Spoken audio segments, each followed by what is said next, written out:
stopover muna kami rito sa Petron. Siguro mga isang oras na lang nandito na kami sa Tukob, Bataan. Yan, wearing love po clothing. Salamat. And sa lahat ng gustong magpatato, kita nyo naman, cancel yung schedule natin sa may Muntinlupa, pero dadiretso tayo ng Tukob, Bataan. Third time na natin ito sa Tukob. Si Boss Kent Vergara, yung lagi natin tinatatuan doon. Ngayon, babalik tayo doon. Sa lahat ng gustong mag-next from Tukob, Bataan, last punta ko sa Tukob, dumaretso kami kay Boss Kasi Punsalan Funerary sa may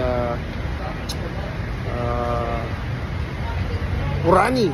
Ayan. So yun, sa lahat ng gusto mag-next. Kasi bukas 18-19 nakaschedule sa akin si Josh Pittman. So 4th time ko na rin tinatatuan. By this time, ang tatatuan ko naman ay yung mother niya saka kapatid niya.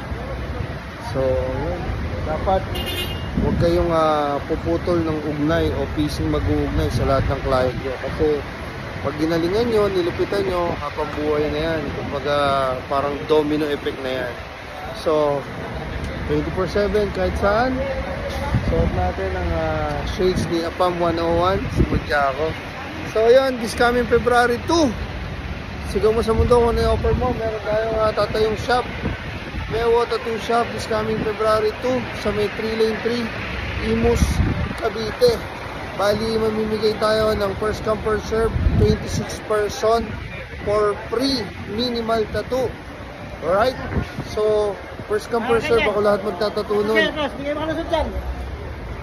Marami tayong artist doon.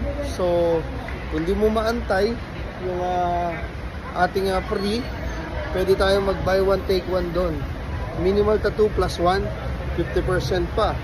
So, sa lahat ng gusto mag-advance booking,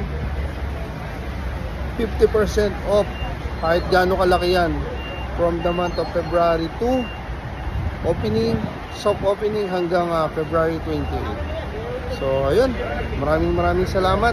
And sa lahat naman ng nasa abroad, down to avail of free layout and schedule, salamat.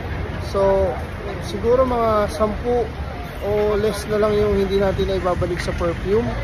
Yung Mewo perfume po delay, hindi ko alam kung ano bang nangyayari, pero updated naman tayo, popost natin yan. And yung merch natin, hindi na ako nagpa-pre-sale dahil nga sa delay ng perfume. So sa lahat na hindi pa na ibabalik at hindi na makakapagantay, message nyo lang ako. Then yung t-shirts, hoodie, palabas na rin yan. Hindi na ako nagpapa-pre-sale kasi nakakabuisit. So ayun, magkakaroon tayo ng merch shop. And ayun, sigaw mo lang sa mundo kung ano yung offer mo. Then I need artists, magaling, walang bisyo, gusto matuto pa, malayo ka man, meron tayong bahay na i-stayan dito sa may 3 Lane 3 malapit, Bayan Luma. Gusto ko kasi malapit doon, nagpapanap na ako kay Buwan.